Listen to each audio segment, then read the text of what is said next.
Всем привет! Сегодня предлагаю сшить вот такую вот базовую футболку. Шить буду из кулирной глади, шить буду годовые выкройки. Я буду использовать оверлок и швейную машинку, но можно обойтись только швейной машинкой и использовать зигзагообразную строчку. Итак, я буду шить по готовой выкройке от Вики Соу. Футболка называется Аля, но я оставлю еще несколько вариантов выкроек подобных футболок ниже под видео. Итак, первое, что мы сделаем, это выкроем переднюю половинку со сгибом, заднюю половинку со сгибом. Обязательно переносим все метки, которые есть на выкройках. И также нам понадобится 2 рукава и обтачка горловины.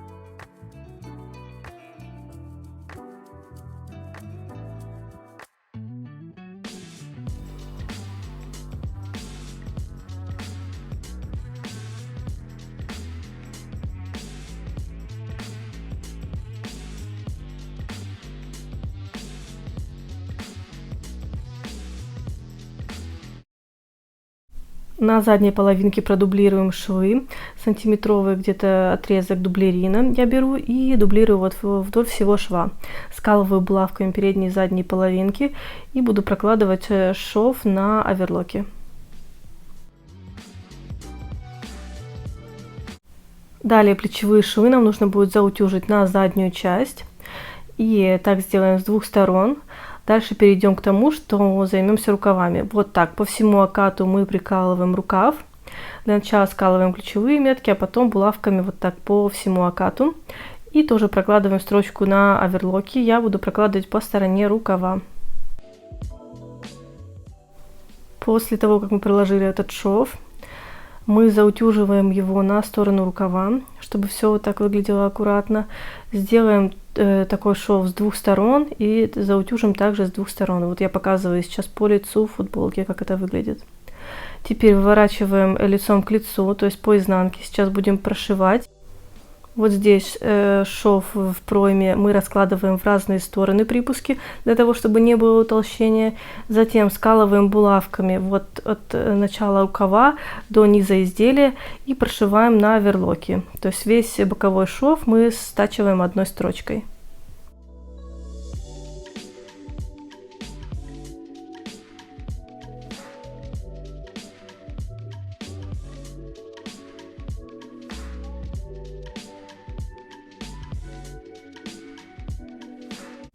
Вот так шов выглядит по лицу. Припуски мы разложили в разные стороны. Теперь займемся обтачкой горловины. Я сейчас стачаю по короткому срезу на швейной машинке. И этот шов мне нужно будет, припуски на швы мне нужно будет разутюжить в разные стороны. И затем я складываю пополам по длинному срезу и тоже заутюживаю. Скалываем обтачку с горловины по ключевым меткам. Мы, получается, обтачку немного растягиваем, чтобы она легла равномерно в горловину. И наметаем предварительно, чтобы легло аккуратно. Также прокладываем строчку на оверлоке. Я уже это все сделала. Сейчас иду на утюг, чтобы все красиво разутюжить. Так, на данном этапе я отутюжила горловину. Вот так она выглядит. Я еще проложу вот здесь киперную ленту, чтобы закрыть шов. И мне нужно еще подшить низ рукавов и низ изделия. Я наметала, потому что здесь я проложила вот такую строчку, закрепляющую на оверлоке, и на низе, и по рукавам. И заутюжила. Но я еще наметала, чтобы это было ориентиром для того, чтобы было удобнее прокладывать строчку двойной иглой, чтобы я не заскочила за само окончание вот ткани. Сначала, наверное, пришью киперную ленту и затем обработаю низ изделия и рукавов. И футболка будет готова. Киперную ленту сначала прикладываем на оверлочный вот этот шов. и прошиваем мы только по стороне оверлочного шва, то есть мы не заходим на само изделие. И обратите внимание, что у меня киперная лента белая, то есть для верха я использую белую нитку, а нижняя нитка у меня в тон изделия, то есть зеленого цвета. Я начинаю прокладывать строчку киперной ленты где-то 3-4 мм после плечевого шва и точно так же заканчиваю, не доходя до плечевого шва. Как сами видите, по спинке ничего не видно. Сейчас нам нужно будет проложить вторую закрепляющую строчку, и она уже будет видна по спинке. То есть здесь нам надо быть более аккуратным.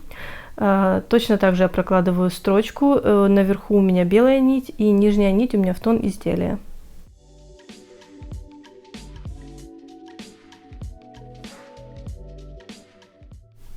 Вот так выглядит обработка киперной ленты в готовом виде. Сейчас приступим к тому, что будем обрабатывать швы двойной иглой. У меня вот такая вот двойная игла. Я прокладываю строчку на швейной машинке по всему низу изделия. И также буду прокладывать такую же строчку по рукавам.